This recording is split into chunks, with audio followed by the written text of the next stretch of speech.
एक चिड़िया ने बताया कि यह 3 बातें जीवन में याद रखने पर कभी औलाद पर संकट नहीं आता, धन की हानि नहीं होती और अपनों से कभी धोखा नहीं मिल सकता। तो दोस्तों, इस कहानी को ध्यान से सुने और समझे। तो चलिए कथा शुरू करते हैं। लेकिन आगे बढ़ने से पहले आपको बता दें कि गरुड़ पुराण में कहा गया है कि कथा हो या सीख, अगर बीच में छोड़ दिया जाता है तो वह पाप की श्रेणी में आता है। तो आपसे निवेदन है कि वीडियो को अंत तक पूरा देखें, और अगर आप एक सनातनी हैं तो वीडियो को लाइक करके चैनल को सब्सक्राइब जरूर कर लें। तो चलिए कथा शुरू करते हैं। पुराने समय की बात है। टीकमगढ़ राज्य के राजा का एक बेटा हुआ था जिसका नाम था सिद्धार्थ राजकुमार। सिद्धार्थ का एक नियम था, वे अपने साथ एक सेवक को लेकर बेस बदलकर रात में नगर में घूमा करते थे और नगर में घटने वाली समस्त घटनाओं को देखकर उन पर मनन किया करते थे। राजकुमार सिद्धार्थ के पिता बहुत वृद्ध हो चुके थे, इसलिए एक दिन उनकी मृत्यु हो जाती है। उसके बाद राजकुमार सिद्धार्थ को ही वहां का राजा बनाया जाता है। राजा बनने के बाद भी राजकुमार ने अपने नगर में घूमना बंद नहीं किया। हां, इतना जरूर था, पहले उनके साथ एक सेवक रहता था, अब वे अपने साथ एक मंत्री को रखते थे। एक दिन राजकुमार सिद्धार्थ और उनके मंत्री बेस बदलकर नगर में घूम रहे थे। जब वे एक गली से होकर गुजर रहे थे तो उन्हें घर के अंदर से कुछ स्त्रियों के बोलने बतला की आवाज आती है। राजा और मंत्री दरवाजे से सटकर खड़े हो जाते हैं और अंदर झांक कर देखते हैं तो उन्होंने देखा कि 3 सुंदर सुंदर युवतियां आपस में बात कर रही थीं। बातों से लग रहा था वे तीनों आपस में बहने बहने हैं। वे तीनों अपनी अपनी पसंद के बारे में बातचीत कर रही थीं। बड़ी बहन कहती है, बहनों, मुझे तो स्वादिष्ट भोजन खाने का बड़ा शौक है। मैं तो अपना विवाह किसी राजा के रसोइये से कराऊंगा, दिष्ट भोजन खाने को मिलता रहे। तब मझली वाली कहती है, हे बहनों, मैं तो अपना विवाह किसी राजा के बड़े अधिकारी से करना चाहती हूं। अगर मेरा विवाह राजा के मंत्री से हो जाए, सेनापति से हो जाए या कोतवाल से हो जाए तो मैं अपने आप को बहुत धन्य समझूंगी। छोटी बहन उनकी बातें सुनकर चुपचाप बैठी रही। तब उन दोनों बहनों ने अपनी छोटी बहन से पूछा कि बहन, तुम चुपचाप कैसी बैठी हो, तुम भी अपनी पसंद बताओ। तो छोटी बहन कहने लगी, बहना, आओ, मेरा काम नौकर चाकर से नहीं चलेगा। मैं तो अपना विवाह राजा से करूंगी ताकि तुम दोनों के पतियों पर मैं हुक्म चला सकूं। और मैं इतना चाहती हूं कि राजा से मेरे एक ऐसा बेटा पैदा हो जो हंसे तो फूल झड़े, रोए तो आंखों से मोती टपके, जिसके एक ओर के केस सोने के हो तो दूसरी ओर के चांदी के, बस ऐसा मेरा सपना है। छोटी बहन की बात सुनकर वे दोनों बहनें ठट्ठ मारकर हंसने लगी और कहने लगी, बहन, तू तो हमेशा पागलों की तरह बात करती है। तीनों बहनों की बातचीत राजा और मंत्री द्वार पर खड़े सो रहे थे। तीनों की बात सुनकर राजा को बड़ा आश्चर्य होता है। राजा ने मंत्री से कहा, मंत्री जी, इस घर को अच्छी तरह से पहचान लो और कल सुबह इन तीनों बहनों को दरबार में बुलवा, मुझे इनसे कुछ पूछना है। मित्रों, राजा की आज्ञा का पालन हुआ। अगले दिन मंत्री ने तीनों बहनों को राजा के दरबार में बुला लिया। राजा ने देखा कि उन तीनों में से जो सबसे छोटी बहन थी, जो कह रही थी कि मैं राजा से ब्याह करूंगी, वह बहुत सुंदर थी। राजा उसकी सुंदरता पर मुग्ध हो जाता है। उसके बाद राजा ने उन तीनों से पूछा कि कल रात आप अपने घर में क्या बात कर रही थीं? सच सच बताना, तुम तीनों की बातचीत कल मैंने अपने कानों से सुनी थी। अगर तुमने गलत बोलने की कोशिश की तो तुम्हें राजकीय दंड दिया जाए। अब वे बातें तो उन स्त्रियों के बीच की बातें थीं, उन्हें भला वे राजा के सामने कैसे जाहिर करती। राजा ने जब उस रात की बातों के बारे में पूछा तो वे तीनों शर्मा गई। लज्जा के कारण उनकी जुबान बंद हो गई। राजा के पूछने पर उन्होंने कहा कि हमें कुछ याद नहीं है कि हमने क्या कहा था। राजा ने कहा, आप सब कुछ छोड़कर हमें फिर से वही बातें बताइए और हम तुम्हारी इच्छाओं को पूरा करने का प्रयास करेंगे। इस प्रकार मजबूर होकर के उन तीनों ने रात में हुई बातचीत को राजा के सामने कह सुनाया। तीनों की बातें सुनकर राजा बहुत प्रसन्न हुआ। उसने तुरंत अपने रसोइयों को दरबार में बुलाया और इन तीनों में से जो बड़ी बहन थी, उसका हाथ उस रसोइये के हाथ में दे दिया और कहा, रसोइये से आज से यह तुम्हारी पत्नी है और आज से तुम्हारा यह धर्म है कि तुम इसे स्वादिष्ट भोजन बनाकर खिलाओगे। उसके बाद राजा ने अपना एक मंत्री बुलाया और मझली बहन का हाथ उसके हाथ में दे दिया। छोटी वाली से कहा, कि तुम्हारी यह इच्छा थी कि तुम्हारा विवाह किसी राजा से हो, सो मैं यहां का राजा हूं। तुम्हें मैं अपनी पत्नी के रूप में स्वीकार करता हूं। यह सुनकर के छोटी बहन बहुत प्रसन्न हुई। राजा ने आदेश कर दिया कि अभी इसी समय मेरे विवाह की तैयारी शुरू की जाए। राजा तो उठकर चला गया। उसके बाद राजा के जितने भी कर्मचारी थे वे सब शादी की तैयारी में जुट जाते हैं। उधर उन तीनों बहनों के विवाह की तैयारी होने लगी। छोटी बहन का विवाह बड़ी धूमधाम के साथ वहां के राजा से हो गया। बड़ी वाली का विवाह साई रसोइये से हो गया और बीच वाली का विवाह वहां के एक मंत्री से हो जाता है। तीनों बहनें अपने अपने पतियों के पास रहने लगी। छोटी बहन को रानी बनाकर राजा के महलों में पहुंचा दिया गया। मित्रों, यह देखकर उन दोनों बहनों को छोटी वाली रानी के भाग्य से जलन होने लगी। वे दोनों जब इकट्ठी होती थीं तो इस तरह सोचती थी कि हे बहन, छोटी वाली तो सचमुच रानी बन गई और हम अपनी इच्छा का बर पाकर भी उसकी नौकरानी बनकर रह गई है। हमारी छोटी बहन इतनी कौन सी हूर की परी है जो उसको राजा ने अपनी रानी बना लिया। मझली वाली कहने लगी, बहन, बुरा तो मुझे भी लग रहा है। राजा ने उसमें ऐसा क्या देख लिया जो उससे शादी कर ली। कही हुई बातों का क्या है। आदमी हर तरह की बातें सोचता है और करता है। मेरी समय से तो छोटी वाली नहीं बल्कि तुम रानी बनने के योग्य थी। वड़ी ने कहा, मुझे भी यह देखकर आश्चर्य होता है कि राजा की अक्ल पर क्या पत्थर पड़ गए थी जो उसे पसंद कर लिया। उससे तो तुम 100 गुना अच्छी थी मित्रों। इस प्रकार वे दोनों बहनें एक दूसरे को कोसने लगी और एक दूसरे की बुराई करके अपने दिल को तसल्ली देने लगी। लेकिन कई बार डर इतनी प्रबल हो जाती थी कि मन में विचार आता था कि बहन, हम उसकी बड़ी बहन होकर भी उसके नौकर चाकर की पत्नी हैं और वह हमसे छोटा होकर भी हम पर हुक्म बजाती है। हम और हमारे पति उसके एक इशारे पर नाचने लगते हैं। इस तरह की बातें कर करके दोनों दिन रात अपनी छाती को जलाती रहती थी। कई बार सोचती थी कि उसे खत्म कर दिया जाए या राजा की नजरों में उसे गिरा दिया जाए, तभी हमारे मन को शांति मिलेगी। वे दिन रात इसी उपाय में लगी रहती थीं। वे जब भी अपनी बहन से मिलने जाती थीं तो अपनी हैसियत का ख्याल नहीं करती थी, बल्कि वह अपनी बहनों से इस तरह मिलती थी कि उन्हें ऐसा न लगे कि वह उसे नीचा दिखा रही है। लेकिन छोटी बहन अपनी दोनों बहनों से बहुत प्रेम करती थी। सभी लोग जानते थे कि दोनों नौकरों की पत्नियां हैं और उसकी बहन रानी है। मित्रों, कुछ महीनों के बाद रानी को गर्भ ठहर जाता है। यह खबर पाकर राजा को बड़ी खुशी होती है। इधर छोटी वाली बहन से मिलने में दोनों बहनें भी पहुंच जाती हैं और कहती हैं, बहन, इस बात की बड़ी खुशी हुई है कि तुम मां बनने वाली हो। अब तो हम दोनों बहनें ही बच्चे के जन्म तक तुम्हारी देखभाल करेंगे। रानी ने कहा, इससे अच्छी बात हमारे लिए और क्या हो सकती है। तुम मेरी बड़ी बहनें हो, मेरी मां के समान हो। तुमसे बढ़कर भला मेरी देखभाल कौन कर सकता है। तुम अपने पतियों के द्वारा यह आवेदन राजा के सामने पेश कर दो। आशा है कि वे इसे स्वीकार कर लेंगे। मित्रों, उन्होंने अपने पतियों के द्वारा राजा से आवेदन किया। राजा ने कहा, ठीक है, यह बात हम रानी से पूछकर ही आपको बताएंगे। राजा ने अपनी रानी से पूछा तो वो खुशी खुशी तैयार हो गए। अब तो राजा ने उन दोनों बहनों के लिए रानी के पास रहने और उसकी देखरेख करने की अनुमति दे दी। वे दोनों बहनें रानी के पास महल के अंदर रहने लगी। अब उन्हें अपनी दुष्टता का प्रदर्शन करने का पूरा मौका मिल गया था। इधर जब रानी के बच्चे का जन्म होने का समय आता है तो उन्होंने सारी दास दसियों को वहां से हटा दिया। इधर रानी ने एक बहुत ही सुंदर पुत्र को जन्म दिया। पुत्र को देखकर उन दोनों बहनों की जलन और भी चौगुनी हो गई। चुपचाप उन दोनों ने उस बच्चे को महल के बाहर ले जाकर एक कंबल में लपेटकर एक लकड़ी के संदूक में रखकर नदी में बहा दिया और वहां से एक मरा हुआ कुत्ते का बच्चा उठाकर रानी के पास लाकर रख देती है और महल की सभी दास दसियों को बताया कि रानी ने एक मरे हुए कुत्ते के बच्चे को जन्म दिया है। ये बात सुनकर सभी हैरान रह जाते हैं।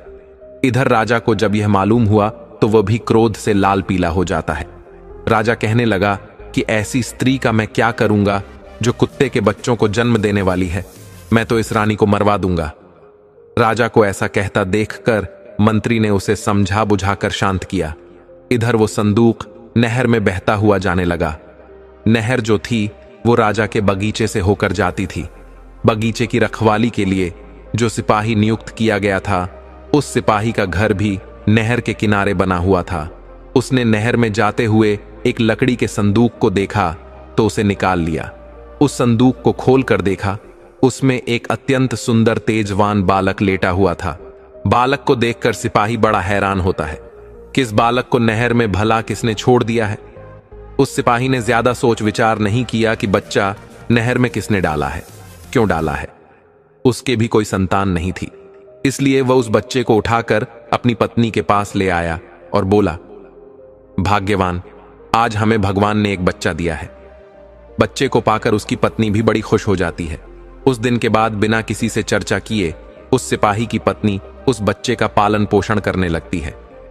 धीरे धीरे 1 वर्ष बीत जाता है। उधर दूसरे वर्ष रानी ने फिर एक और पुत्र को जन्म दिया। इस बार भी उसकी बहनों ने उसी तरह की दुष्टता करके बच्चे को बाहर ले जाकर नहर में फेंक दिया और रानी के पास एक मरी हुई बिल्ली का बच्चा लाकर रख दिया। बिल्ली को देखकर राजा का क्रोध सासवा छूने लगता है। पूरे राज्य महल में फिर से मातम छा जाता है। राजा इस बार रानी को मार देना चाहता था। राजा को अत्यंत क्रोध देखकर मंत्री ने फिर उसे समझाया और रानी को मारने से बचा लिया। अब धीरे धीरे राजा और राजमहल के लोगों की नजरों में रानी के लिए सम्मान कम होता जा रहा था। मित्रों, आपको बता दें, किस बार वह नहर में बहता हुआ बच्चा उसी सिपाही को मिल जाता है। उसने दूसरा बच्चा भी ले जाकर अपनी पत्नी को दे दिया और उसे अपने बच्चे की तरह पालने लगी। कुछ दिनों बाद रानी ने एक और बच्चे को जन्म दिया। इस बार रानी ने एक बेटी को जन्म दिया था, लेकिन उस रानी की दुष्ट बहनों ने उस बेटी को भी पहले की तरह उठाकर नहर में फेंक दिया। वो बेटी भी उसी माली के हाथ लगती है और अपनी बच्ची की तरह उसका भी पालन करने लगते हैं। इधर राजा अपना क्रोध इस बार नहीं रोक पाया, क्योंकि रानी की दुष्ट बहनों ने रानी के पास एक मरी हुई छछूंदर को रख दिया था। राजा सोचने लगा कि इस रानी की वजह से तो हमारी पूरे नगर में बदनामी हो गई है। सब लोग यही कह रहे हैं कि रानी तो कुत्ते बिल्लियों को पैदा करती है। लगता है कोई कुल कलंकिनी राजा के घर में आ गई है। अब तो मैं इसको बिल्कुल नहीं छोड़ूंगा। इधर राजा की मनसा को भली भांति समझने के बाद में उस मंत्री ने हाथ पैर जोड़कर निवेदन करके रानी को मारने से बचा लिया। मंत्री ने कहा, महाराज, इसमें रानी का क्या दोष है? इसे जान से मारने के बाद भी आपके घर में बेटा बेटी नहीं हो जाएंगे। इसीलिए उचित यही होगा कि आप रानी को मारने की बजाय रानी के पास जाना छोड़ दें। राजा ने कहा, मंत्री जी, अगर तुम कहते हो तो मैं रानी को जान से नहीं मारूंगा, लेकिन मैं इसको सजा जरूर दूंगा, और ऐसी सजा दूंगा जो मृत्यु दंड से भी बढ़कर कष्टकाक होगी। इस बार सजा के बारे में मैं तुम्हारी कोई बात नहीं सुनूंगा। इस बार राजा ने एक चौराहे पर एक जेल नुमा महल बनवाया। उसमें एक लकड़ी का पिंजरा रखा हुआ था। उसी पिंजरे में रानी को बंद करवा दिया। राजा ने यह आदेश करवा दिया कि इस चौराहे से जो भी निकल कर जाएगा वो रानी के ऊपर थूक कर जाएगा, और जो व्यक्ति ऐसा नहीं करेगा उसे भी ऐसी ही कठोर सजा दी जाएगी जो इस रानी को दी जा रही है। राजा का यह फरमान मंत्री को बहुत बुरा लगा। मंत्री सोचने लगा कि इस सजा के योग्य तो इस रानी की दोनों बहनें हैं। बेचारी निर्दोष रानी अब तो बिना करे की सजा पाने लगी। उधर रानी के वे तीनों बच्चे उस माली के घर में पलकर बड़े हो रहे थे। माली ने उनकी शिक्षा दीक्षा कराई। धीरे धीरे वे सभी विद्याओं में पारंगत हो गए। इधर धीरे धीरे तीनों बच्चे से आने होते हैं। उधर उस माली और माली की पत्नी की कुछ दिनों बाद मृत्यु हो जाती है। उनके मरने पर उनका अंतिम संस्कार करके तीनों भाई बहन मिलकर उस घर में रहने लगे।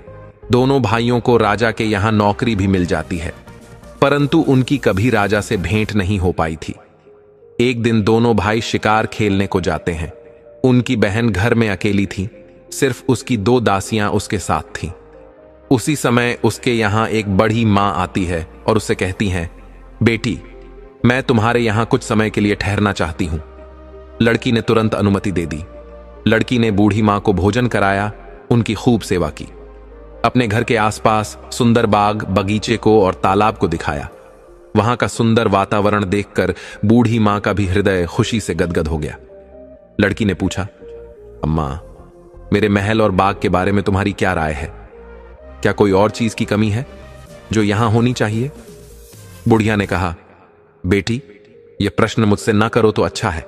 मैं कहूंगी तो तुम कहोगी कि ये 2 टके की बुढ़िया मेरे महल और बाग में नोकस निकालने आ गई। लड़की ने जोर देकर कहा, मैं ऐसा कुछ नहीं कहूंगी। तुम जो कुछ भी कमी इसमें समझती हो वह मुझे बताओ, मैं उसे पूरा करने की कोशिश करूंगी। तब बुढ़िया ने कहा, बेटी, यह सब कुछ तो तुम्हारा ठीक है, किंतु मेरी समझ में यहां पर 3 चीजें और आ जाएं तो संसार में तुम्हारा बाग सबसे सुंदर हो जाएगा, लेकिन उनका मिलना बहुत कठिन है। वो 3 चीजें क्या हैं? ध्यान देकर सुनो। एक तो है, बुलबुल मनुष्य की तरह बोलती है। जब वह बोलती है तो उसके आसपास सैकड़ों हजारों चिड़ियां जमा हो जाती हैं और उसके स्वर में स्वर मिलाने लगती है। दूसरा है एक गाने वाला पेड़। उसके पत्ते मोटे और चिकने होते हैं। जब हवा चलने पर पत्ते एक दूसरे से रगड़ खाते हैं तो उनसे मधुर संगीत निकलता है। उस संगीत को हर कोई सुनने वाला मुग्ध हो जाता है। और तीसरी वस्तु है वो सुनहरा पानी। उसकी एक बूंद किसी बर्तन में रख दी जाए तो बर्तन अपने आप भर जाता है और फिर उसमें से एक फव्वारा सा निकलता है जो कभी नहीं रुकता, क्योंकि वह पानी लौटकर उसी बर्तन में गिरता रहता है। बुढ़िया की बात सुनकर लड़की कहने लगी, अम्मा, अगर तुम्हें इन चीजों के बारे में इतने विस्तार से पता है तो तुम यह भी जानती होगी कि यह वस्तुएं कहां मिलती हैं। मुझे बताओ, मैं उनकी प्राप्ति का प्रयत्न करूंगी। बूढ़ी महिला ने कहा, बेटा, मैं तुम्हें यह नहीं बता सकती, लेकिन इतना जरूर बता सकती हूं, यहां से कोई व्यक्ति उत्तर दिशा में चला जाए और सीधा चलता चला जाए तो 10 दिन की यात्रा के बाद जो पहला व्यक्ति उसे मिलेगा उससे पूछे कि यह वस्तुएं कहां मिलेंगी, वही आगे की राह बताएगा। अच्छा बेटी, बुढ़िया कहने लगी, मुझे काफी देर हो गई है, अब मैं चलती हूं। बुढ़िया को क्या मालूम था कि वह लड़की इतनी साहसी लड़की है कि खुद इन चीजों की तलाश में निकल पड़ेगी। इसलिए उसने विस्तार से वो सब कुछ बता दिया था जो उसे मालूम था।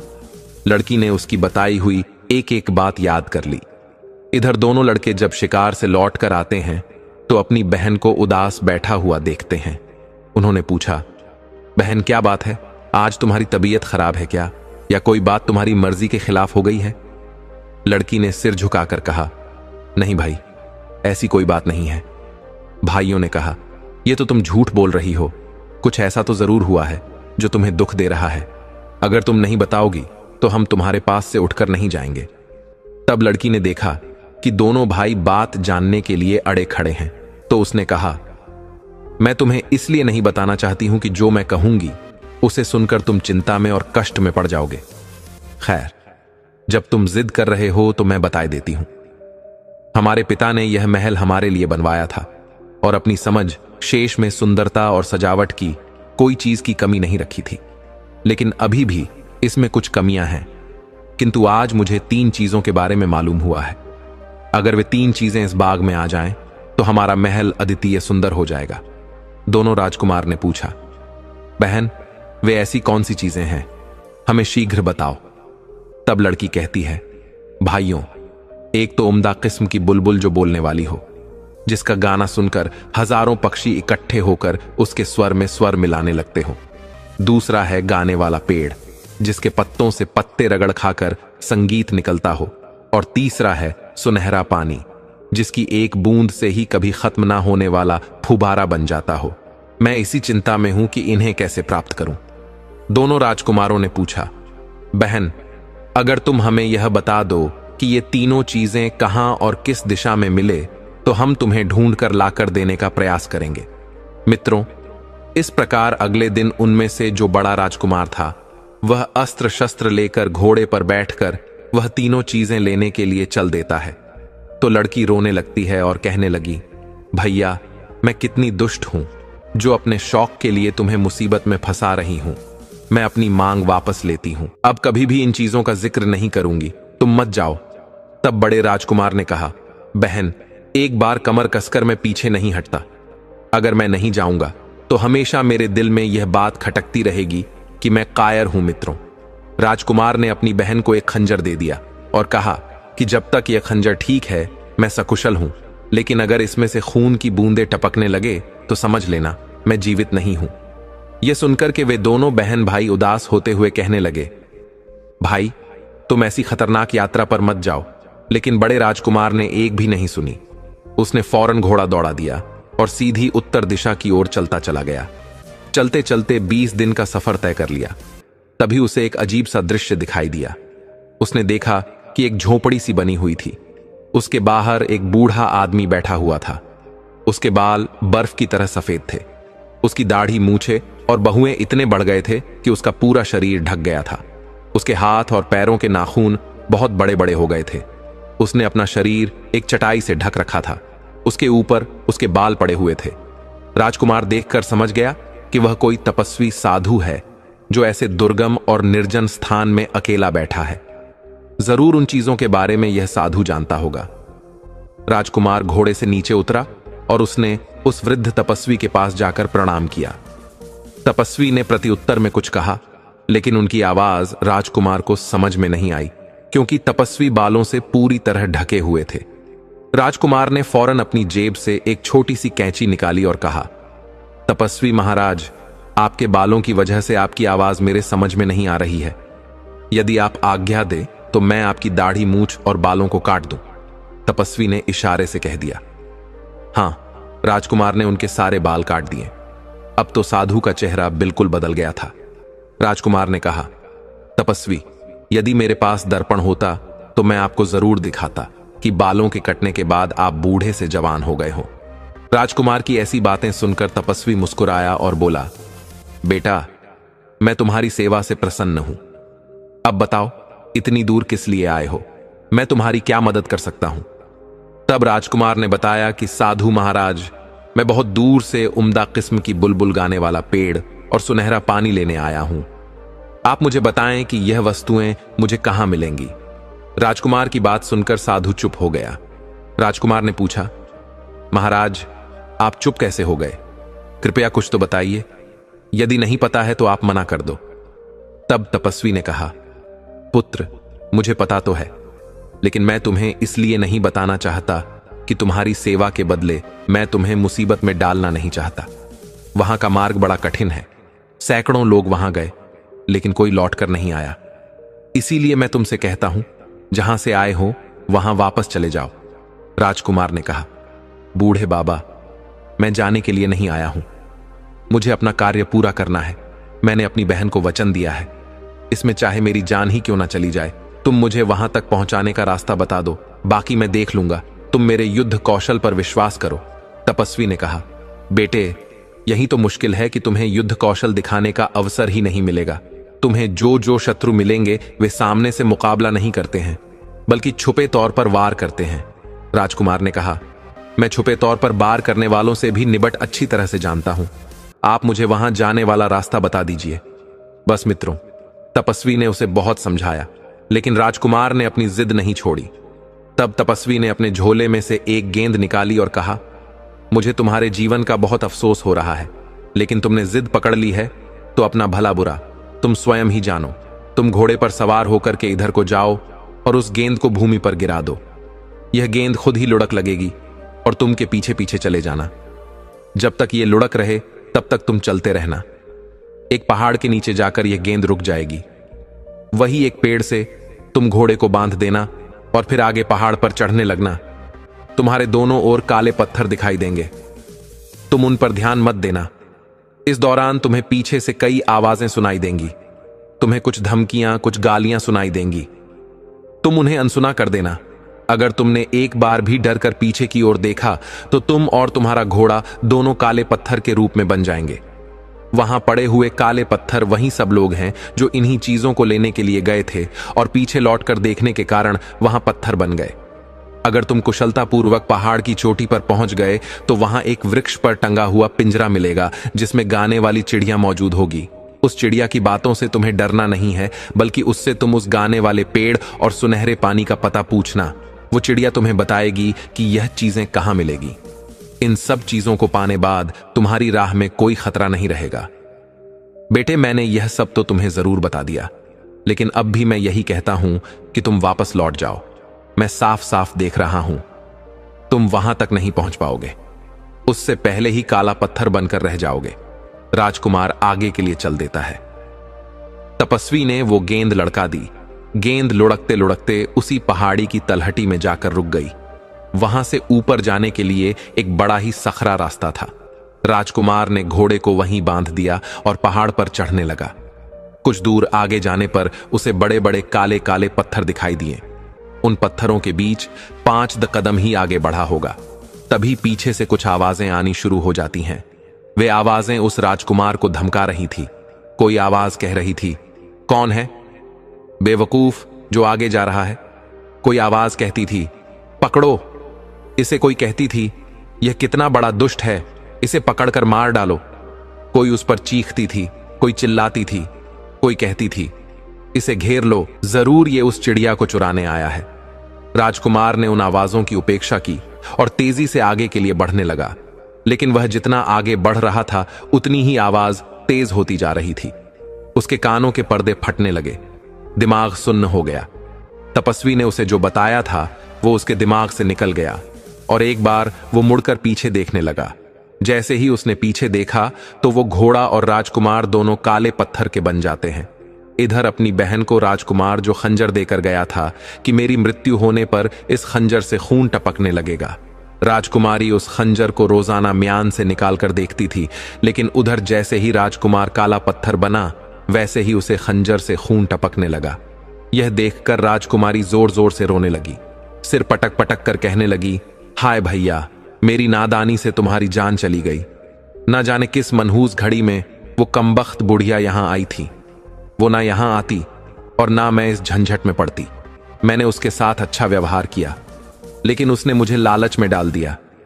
हे भगवान, तू मेरे भैया को जिंदा घर लौटा दे, चाहे मेरी मौत भेज दे। भैया ना रहे तो मैं चिड़िया और पेड़ और उस पानी का क्या करूंगी। मुझे कुछ नहीं चाहिए, मुझे सिर्फ मेरा भाई चाहिए। लड़की को रोता देखकर उसका दूसरा भाई भी रोने लगता है और कहने लगा, बहन, अब रोने धोने से कोई फायदा नहीं। मैं जो कहता हूं तुम वो करो। मैं पता लगाऊंगा कि भैया किस प्राकृतिक कारण से मरे, या किसी शत्रु ने उन्हें घेर कर मारा है। किसी ने उन्हें मारा होगा तो मैं उसे जिंदा नहीं छोड़ूंगा। भैया की मौत का बदला जरूर लूंगा। बहन ने अपने उस दूसरे भाई को बहुत समझाया और उसे रोकने का प्रयास किया, मगर वह भी नहीं रुका। बहन बोली, मैंने एक भाई तो खो दिया है, दूसरे को मौत के मुंह में नहीं जाने दूंगी। बड़े भैया तुमसे कोई कम बहादुर नहीं था, लेकिन फिर भी वो मुसीबत में पड़ गए। वो तो मुझे अपनी कुशलता का हाल जानने के लिए खंजर भी देकर गए थे। तुम्हारा हाल मुझे कैसे पता चलेगा। तब दूसरे राजकुमार ने अपनी बहन को एक मोतियों की माला दी। उसने कहा, देखो बहन, इस माला के सारे मोती अलग अलग हैं। जिस दिन इनके मोती एक दूसरे से चिपक जाएंगे तो समझ लेना कि मैं दुनिया में नहीं हूं। ऐसा कहकर के दूसरा राजकुमार भी घोड़े पर बैठ करके चल देता है और 20 दिन की यात्रा करके वो उन्हीं आर्षि के पास पहुंच जाता है। आर्षि को प्रणाम करके उसने पूछा कि आप मुझे बता सकते हैं कि बोलने वाली चिड़िया और गाने वाला पेड़ और सुनहरा पानी कहां मिलेगा। तपस्वी ने कहा, बेटा, वो राह तो बड़ी खतरनाक है। तुम वहां जाने की बात छोड़ दो और घर वापस लौट जाओ। वहां अभी तक जितने भी लोग गए हैं कोई भी लौट कर नहीं आया है। कुछ दिन पहले एक नौजवान आया था, देखने में बिल्कुल तुम्हारे जैसा था। मैंने उसे भी बहुत समझाया, वह भी नहीं माना और वह भी अभी तक लौट कर नहीं आया है। तब राजकुमार ने जवाब दिया, वो मेरा बड़ा भाई था और यह मैं जानता हूं कि अब जीवित नहीं है, लेकिन मैं यह नहीं जानता कि वह कैसे मरा है। किसी प्राकृतिक कारण से मरा है या किसी दुश्मन ने उसे घेर कर मारा है। तब वह सिद्ध तपस्वी कहता है, मैं तुम्हें बताता हूं, बहुत से आदमी मेरी चेतावनी के बावजूद भी उस रास्ते पर चले जाते हैं और काले पत्थर बन जाते हैं। तुम्हारे भाई के साथ भी यही हुआ है। तुम मेरी बात मानो और घर लौट जाओ, वरना तुम भी काले पत्थर बनकर रह जाओगे। लड़के ने कहा, तपस्वी जी, अब मैं तो बत आगे निकल आया हूं, पीछे लौट के जाने के बारे में मैं नहीं सोच सकता। आप मुझे रास्ता बताइए। तपस्वी ने कहा, बेटी, अगर तुम जिद करते हो तो जाओ, इस गेंद के पीछे पीछे चले जाओ, यह गेंद तुम्हें मंजिल तक पहुंचा देगी। इतना कहकर तपस्वी ने वह गेंद लड़का दी। वह गेंद उस राजकुमार को पता बताती हुई लुढ़क हुई चली जा रही थी। राजकुमार उसके पीछे पीछे चलता गया। कुछ देर चलने के बाद वो गेंद एक पहाड़ की तलेटी में जाकर रुक गई। दूसरे राजकुमार ने घोड़ा वहीं पर छोड़ा और उस पहाड़ी के ऊपर चढ़ने लगा। 2-4 कदम ऊपर चढ़ा होगा कि उसने सुना कि पीछे से कोई डांट कर कह रहा है, अबे बदमाश, अरे बदतमीज, तू कहां बड़ा चला जा रहा है। रुक जा कमबख्त, मैं तुझे सजा देता हूं। गाली सुनकर के दूसरे राजकुमार को क्रोध आ जाता है। उसका खून खौल उठा। वो उस तपस्वी द्वारा बताई गई चेतावनी को भूल गया। उसने म्यान से तलवार खींच ली और पलट कर देखा कि गाली देने वाले के टुकड़े टुकड़े कर डालूं, किंतु पीछे देखते ही वह काले पत्थर के रूप में बदल जाता है और उसका घोड़ा भी काला पत्थर का बन जाता है।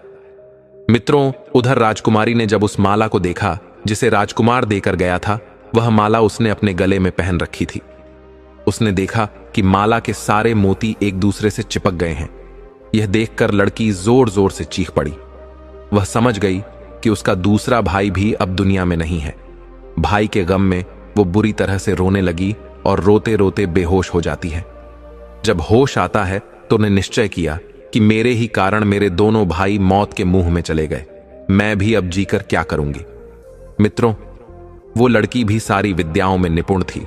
शस्त्र चलाना, घुड़सवारी करना, तलवारबाजी, तीरंदाजी, सभी हुनर उसे अच्छी तरह आते थे। अब तो लड़की घोड़े पर सवार होकर स्वयं अपने भाइयों की खोज में निकल पड़ी। 20 दिन चलने के बाद वह उसी साधु के पास आती है और तपस्वी को प्रणाम करके पूछने लगे, हे तपस्वी महाराज, मुझे बोलने वाली चिड़िया, गाने वाला पेड़ और सुनहरा पानी चाहिए। बताओ यह कहां मिलेगा। तब साधु ने कहा, बेटी, तुम एक लड़की हो और तुम्हारे लिए अच्छा यही होगा कि तुम अपनी इच्छाओं पर संयम रखो और जिन चीजों का विचार तुम मन में लेकर आई हो उन चीजों को भूलकर तुम वापस लौट जाओ। वह राह बड़ी कठिन है। लड़की ने अपनी मनसा जाहिर की। तपस्वी जी, अब मैं वापस नहीं जा सकती। कृपया मुझे विस्तार से बताइए कि उस रास्ते में क्या खतरे पड़ेंगे ताकि मैं उनसे निपटने का पहले से कर लूं। साधु ने लड़की को पूरी बात बता दी। साधु ने कहा, बेटी, खतरा सिर्फ तब तक है जब तक पहाड़ की चोटी पर ना पहुंच जाओ। पहाड़ की चोटी पर पहुंचते ही तुम्हें वहां बोलने वाली चिड़िया मिल जाएगी और वही चिड़िया तुम्हें उस पेड़ और सुनहरे पानी के बारे में बताएगी। तुम्हें इतना ध्यान रखना है कि पहाड़ पर चढ़ते समय पीछे से सुनाई देने वाले कटु शब्द और गालियों को तुम्हें अनसुना करते हुए आगे बढ़ना है। वहां जो काले पत्थर मिलेंगे वो सब वही लोग हैं जिन्होंने उन गालियों को बर्दाश्त नहीं किया है। कुछ समय पहले 2 नौजवान भी आए थे, वो भी शायद उन्हीं पत्थरों के ढेर में पड़े होंगे। लड़की ने कहा, महाराज, वह मेरे भाई थे। लड़की ने कहा, इसका मतलब वह शब्द किसी का कुछ नहीं बिगाड़ सकते। यदि उन्हें अनसुना करते हुए आगे बढ़ा जाए तो लड़की ने क्या किया, अपने कान में रुई लगा ली। तपस्वी ने वही गेंद लड़का दी। लड़की उस गेंद के पीछे पीछे चलने लगी। गेंद जाकर के पहाड़ों की तलेटी में रुक जाती है। लड़की ने घोड़ा वहीं छोड़ा और पहाड़ी के ऊपर चढ़ने लगी। तभी पीछे से बड़ी भयानक आवाजें आने लगती हैं, किंतु लड़की के कानों में रुई लगी थी। इस कारण से वे आवाज उसे सुनाई नहीं दे रही थी। लड़की लगातार आगे को बढ़ती जा रही थी। आवाजें धीरे धीरे बहुत तेज होती चली गई। लड़की उन गालियों को सुनती गई और सहन करती गई। आखिरकार वो उस पहाड़ की चोटी पर चढ़ ही गई। वहां जाकर उसने देखा कि एक पिंजरे में एक सुंदर चिड़िया मधुर सुर में गा रही है।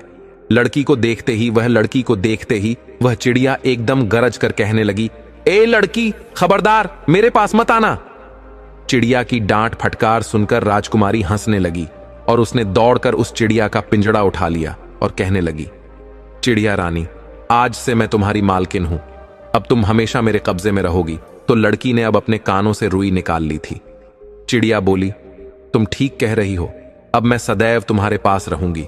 मैं हमेशा पिंजरे में बंद रहती हूं और संसार की कोई भी बात ऐसी नहीं है जो मुझे मालूम ना हो। तुम्हारा हाल भी मैं इतना जानती हूं कि जितना तुम भी नहीं जानती हो। मेरे कारण तुम्हें बहुत ही लाभ मिलेगा। अब तुम मेरी मालकिन हो और मैं तुम्हारी सेवा करूंगी। इस समय तुम मुझे बताओ कि मुझसे क्या चाहती हो। चिड़िया की बातें सुनकर लड़की बहुत प्रसन्न होती है। राजकुमारी ने कहा, मुझे अपने भाइयों के पत्थर बनने का बड़ा दुख है। खैर, यह बातें मैं तुमसे बाद में करूंगी। पहले मुझे यह बताओ कि मुझे गाने वाला पेड़ और सुनहरा पानी कहां मिलेगा। मित्रों, चिड़िया ने जो रास्ता बताया, राजकुमारी चलकर उस स्थान पर पहुंची। वहां एक सुनहरे पानी का कुंड था।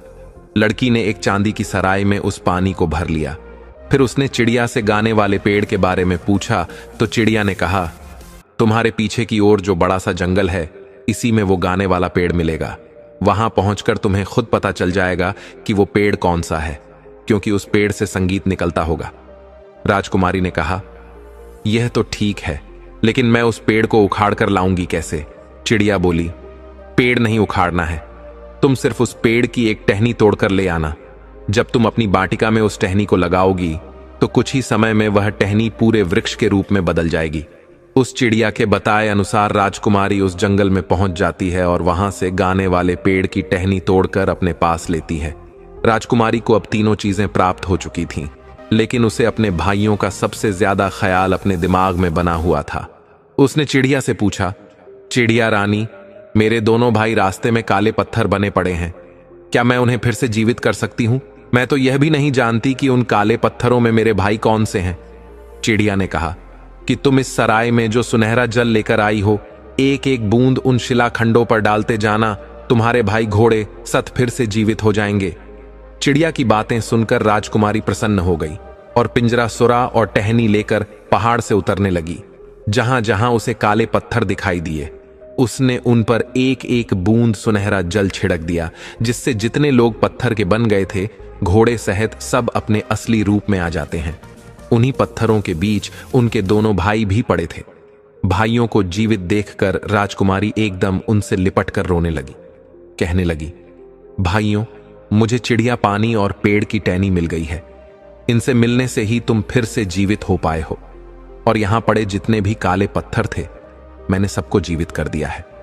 मित्रों, वे सब राजा राजकुमार राजकुमारी का धन्यवाद करने लगी कि तुमने हमें जीवन दान दिया है। हम आजीवन तुम्हारे आभारी रहेंगे और तुम्हारी आज्ञा का पालन करेंगे। राजकुमारी बोली, मैंने तुम लोगों पर कोई एहसान नहीं किया है। मैं अपने भाइयों को जिंदा करना चाहती थी। उसमें अगर तुम्हारा भी लाभ हो गया तो यह तो बड़ी खुशी की बात है। अब तुम लोग अपने अपने निवास स्थानों के लिए चले जाओ। मित्रों, इधर राजकुमारी और उसके दोनों भाई अपने अपने घोड़े पर सवार होते हैं। दोनों राजकुमारों ने एक एक चीज ले ली।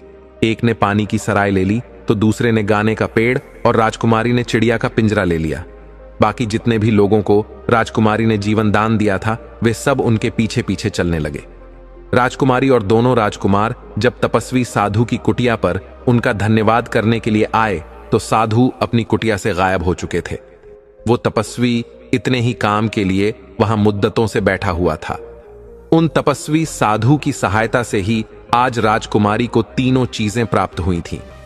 राजकुमारी अपने दोनों भाइयों के साथ अपने घर पर आ जाती है और उसके मकान के सामने जो उसके बगीचे का हिस्सा था, राजकुमारी ने उसे उस भाग में उसे बोलने वाली चिड़िया के पिंजरे को लटका दिया।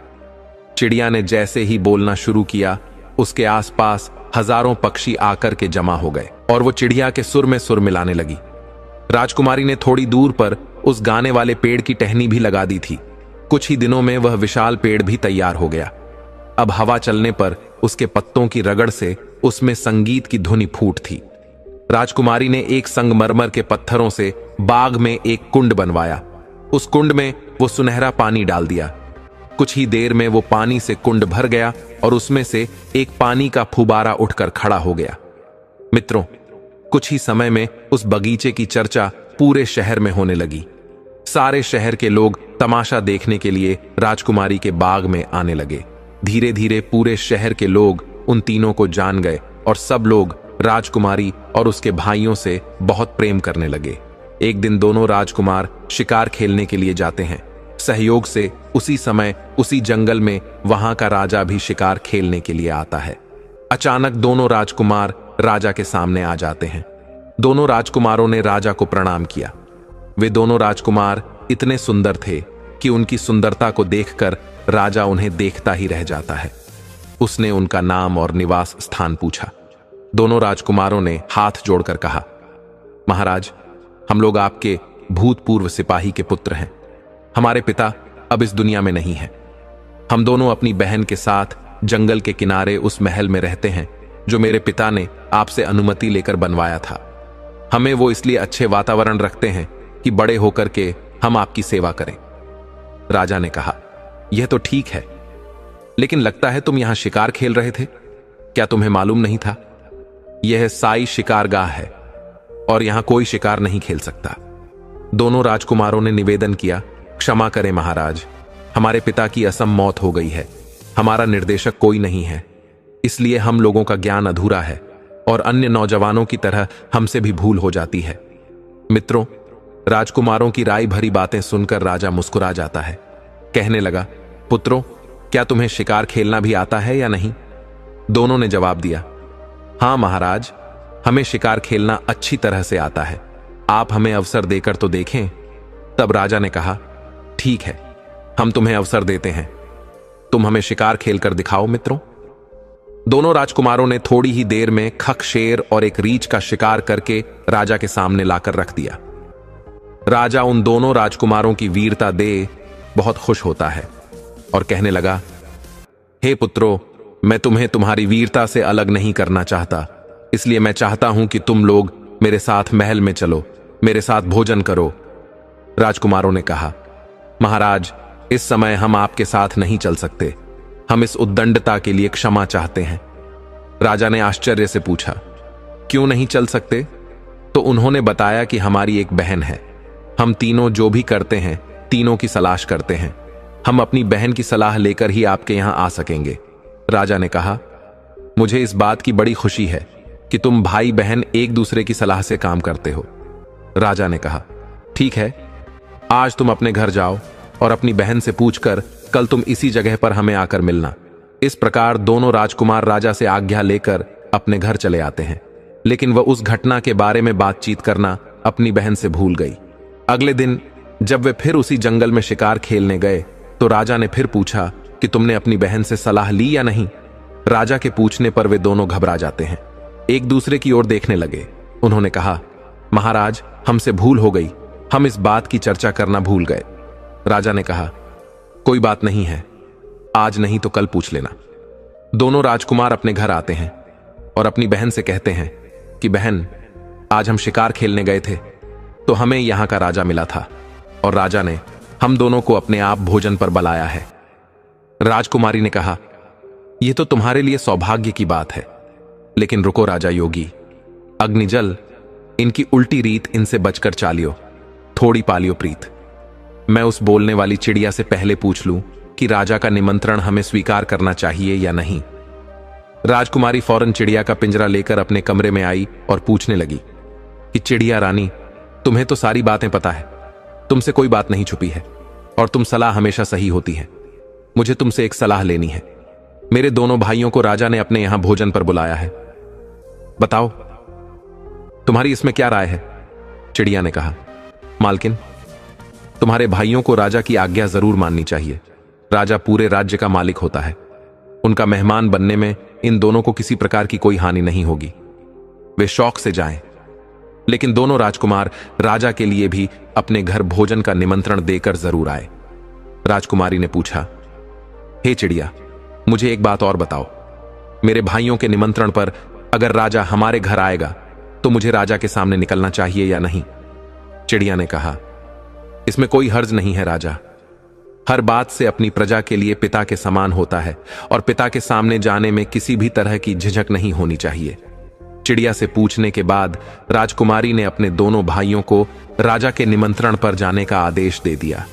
दोनों राजकू जाकर उसी जंगल में राजा से मिलते हैं और बोले, महाराज, हमें आपका निमंत्रण स्वीकार है, लेकिन हम आपका निमंत्रण तभी स्वीकार करेंगे जब आप भी हमारा निमंत्रण स्वीकार करेंगे।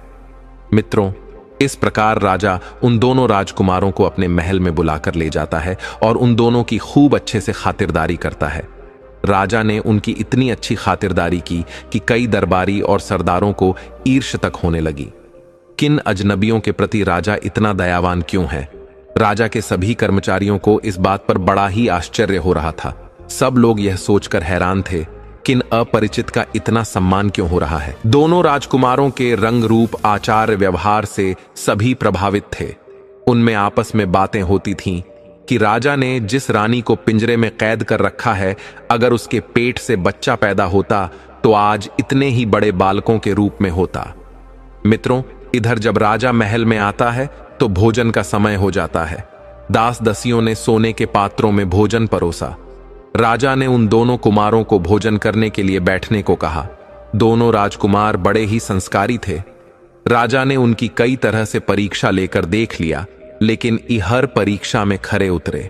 राजा सोचने लगा, ऐसी कुशाग्र बुद्धि के वीर शहजादे अगर उसके होते तो कितना अच्छा होता। उनके प्रति राजा का आकर्षण बढ़ता जा रहा था। भोजन के बाद राजा उन्हें अपने मनोरंजन के कक्ष में लेकर जाता है और काफी देर तक उनसे बातें करता है। उनकी बातें सुनने से उसका जी नहीं भर रहा था। राजा ने गायन विद्या और वादन आरंभ करने का आदेश दिया। अपने काल के सर्वश्रेष्ठ गायक वादक को वहां उपस्थित कराया और उन्होंने अपनी श्रेष्ठ कला का प्रदर्शन किया। फिर नाच गाने का इंतजाम किया। नृत्यांगना ने मनमोहक नृत्य दिखाकर सभी को प्रसन्न कर लिया। नाटककार ने नाटक किए। यह कार्यक्रम कई घंटों तक चलते रह। उसके बाद जब संध्या होने को आई तब दोनों कुमारों ने राजा से अपने घर जाने की आज्ञा मांगी और राजा से कहा कि महाराज, अब आप भी हम दोनों गरीबों की कुटिया में पधार कर हम पर कृपा करें। राजा ने उनका निमंत्रण स्वीकार कर लिया और बोला, मुझे तुम्हारे यहां कुछ आकर प्रसन्नता हुई है। मैं तुम्हारी बहन से जरूर मिलना चाहूंगा। इस प्रकार दोनों राजकुमार अपने घर चले आते हैं। घर आकर उन्होंने अपनी बहन को बताया कि राजा ने सबके समक्ष हमारा बड़ा सत्कार किया और यह भी वादा किया कि कल शिकार से लौटकर वह हमारे घर जरूर आएंगे। अब हमें राजा की योग्य उत्तम भोजन की व्यवस्था करनी होगी। राजकुमारी ने कहा कि तुम चिंता मत करो, मैं बोलने वाली चिड़िया से सलाह लेकर सारा प्रबंध कर दूंगी। फिर वह चिड़िया का पिंजरा अपने कमरे में लेकर जाती है। उसने चिड़िया को पूरा हाल बताया तो चिड़िया ने कहा, मालकिन, यह तो बड़े सौभाग्य की बात है कि राजा साहब तुम्हारे घर आ रहे हैं। तुम उनके स्वागत सत्कार का जो भी प्रबंध कर सको वो उत्तम ही होना चाहिए, किंतु मेरे कहने से तुम एक विशेष भोजन बनाओ। तुम खीर का गाढ़ बनाना और उसके ऊपर मेवा की तरह जगह जगह मोतियों को बिछा देना। राजकुमारी बोली, यह कैसा व्यंजन हुआ? यह तो हंसों का नाम तो सुना था कि मोती खाते हैं, पर राजा मोती खाएगा यह समझ में नहीं आया। फिर इतने मोती मिलेंगे कहां? चिड़िया ने कहा, उसकी तुम चिंता मत करो। तुम्हारे बगीचे की पूर्व दिशा में एक पेड़ खड़ा है। उसी पेड़ की जड़ में, उस पेड़ की जड़ को तुम खुदवान तो उससे ढेर सारे मोती मिल जाएंगे। चिड़िया के कहने के अनुसार दो नौकरों को ले जाकर राजकुमारी ने उस पेड़ की जड़ को खुदवा।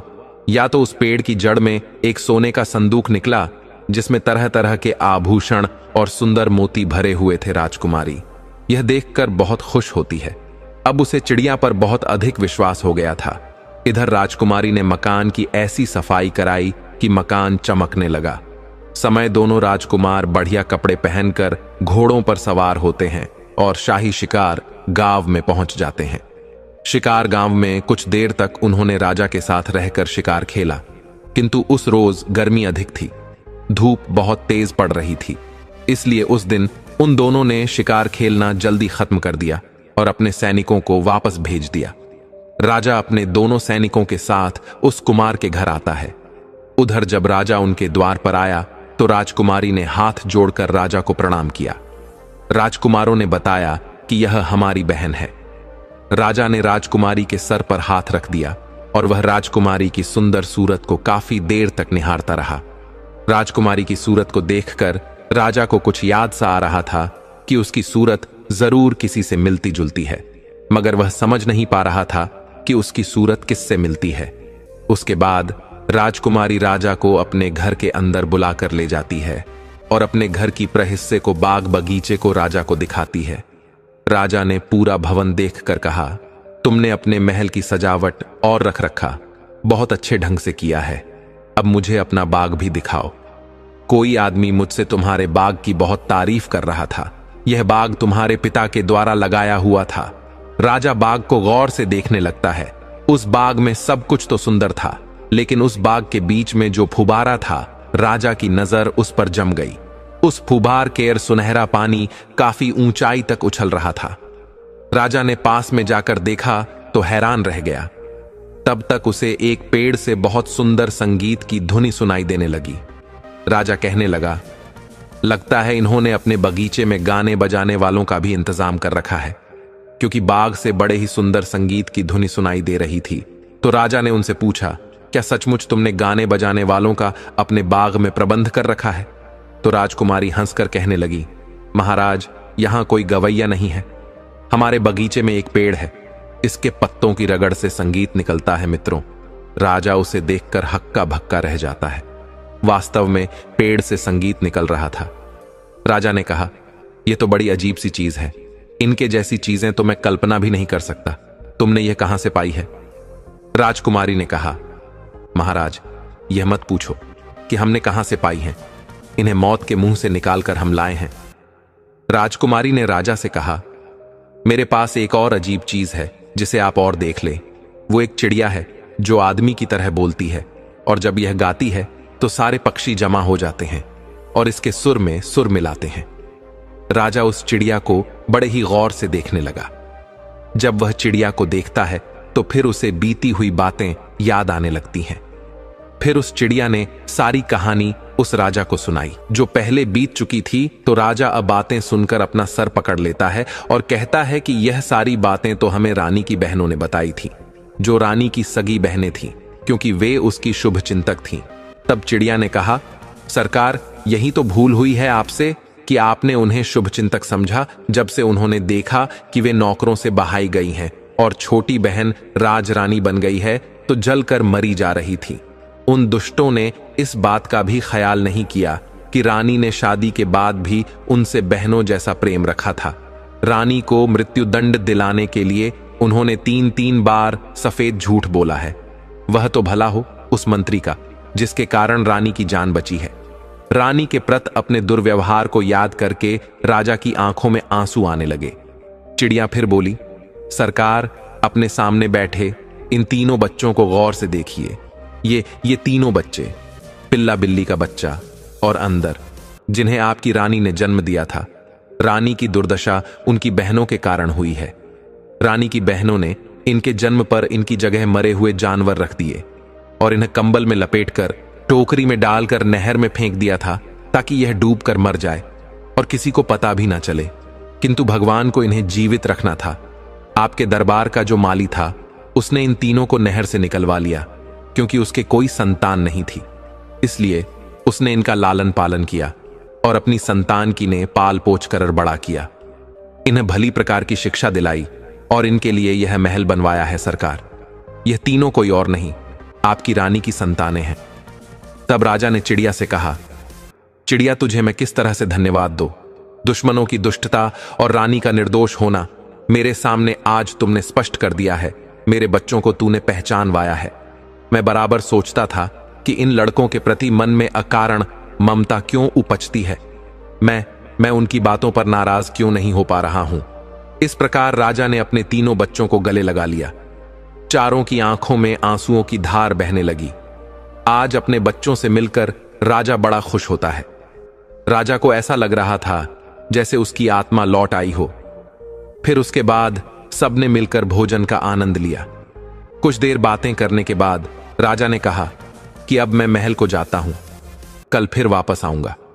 कल तुम लोगों को मेरे नहीं बल्कि अपनी माता के स्वागत के लिए तैयार रहना है। उसके बाद महल में रहने के लिए भी आपको चलना है। महल में पहुंचकर राजा ने मंत्री को बुलवाया और उसने उसकी खूब प्रशंसा की कि तुम कितने बुद्धिमान मंत्री हो, तुम्हारे कारण रानी की जान बची थी। फिर उसने रानी की बहनों की दुष्टता का वर्णन मंत्री के सामने किया। राजा ने मंत्री को सारी कहानी का सुनाई और कहा कि उन दोनों दुष्ट स्त्रियों को अब भी बुलाकर उन्हें वही दंड दिया जाए जो मैंने अपनी रानी को दिया था। किसी भी प्रकार की वे दया की पात्र नहीं है। मित्रों, मंत्री ने बिना देर किए राजा के आदेश अनुसार सारे कार्य किए और दोनों दुष्ट बहनों को वही दंड दिया गया जिसकी वे हकदार थीं। उसी चौराहे पर उन्हें पिंजरे में बंद कर दिया गया और पिंजरे से रानी को निकालकर राजा ने उसे गले लगाकर बार बार उससे क्षमा मांगी और रानी को बताया कि उसके दोनों बेटा और बेटी जिंदा है। यह खबर सारे राज में फैल गई। सभी लोग उत्सव मनाने लगे। हर जगह नाच गान होने लगा। रानी राजा के साथ महल में आ गई और तीनों बच्चे अपनी मां से देर तक लिपटे रहीं। रानी अपने बच्चों से मिलकर बहुत प्रसन्न हुई। आज परमात्मा ने उन्हें फिर से मिला दिया था। राजकुमारी ने अपनी मां को उस बोलने वाली चिड़िया से मिलाया और अपने सुंदर बाग में खड़े उस पेड़ को दिखाया जिससे संगीत निकलता था। चिड़िया ने राजा और रानी से कहा, हे राजन, जीवन में 3 महत्वपूर्ण बातें याद रखी जाएं तो इससे न केवल आपकी औलाद पर संकट आता है तो कभी आपकी औलाद पर संकट नहीं आएगा, न कभी धन की हानि होगी और धोखेबाजों से भी बचा जा सकता है। पहली बात, बिना देखे सुनी सुनाई बातों पर विश्वास करके कोई निर्णायक कदम ना उठाए। अगर किसी को सजा देने की बात हो तब कभी सुनी सुनाई बातों पर विश्वास नहीं करना चाहिए। हमेशा अपनी आंखों से देखकर या कसौटी पर रखकर ही उचित कदम उठाना चाहिए। कई बार इस तरह के निर्णय से निर्दोष दोषी बन जाते हैं और गुनहगार बच जाते हैं। किसी भी काम में संयम और विवेक से निर्णय लेना चाहिए, चाहे वह धन के मामले हो या रिश्तों के जल्दबाजी या अंधविश्वास से बचना चाहिए। अपने निर्णयों से संतुलित रहना और सही समय पर सही निर्णय लेना आपको आर्थिक हानि से बचा सकता है और अपनों से धोखे की संभावना को कम कर सकता है। नंबर 2, कितना ही घनिष्ठ मित्र हो उस पर भी विश्वास नहीं करना चाहिए। हमेशा विश्वासी ही धोखा देता है। विश्वास तब करें जब उन्हें अपनी कसौटी पर परख ले और बीच बीच में उनकी परीक्षा करते रहे। नंबर 3, लोग धोखा इन 3 कारणों से देते हैं: ईर्ष बस, लोभ बस और अपमान बस। हमेशा ईर्ष रखने वालों से दूर रहिए। लोभी, लालची और कामी लोगों से दूरी बनाकर रखिए और किसी का अपमान मत करिए। आप हमेशा और आपका परिवार सदैव धोखों से और संकटों से बचा रहेगा। कभी धन की हानि नहीं होगी। तो मित्रों, इस तरह से राजा का पूरा परिवार इकट्ठा हो जाता है और फिर से राजा के घर में वह खुशी लौट आती है। रानी की सारी मुश्किलें कट जाती हैं। तो दोस्तों, ये कहानी कैसी लगी कमेंट सेक्शन में जरूर बताना। मिलते हैं आपसे अगले वीडियो में एक और चर्चा के साथ। आप सभी का बहुत बहुत धन्यवाद। जय श्री कृष्णा।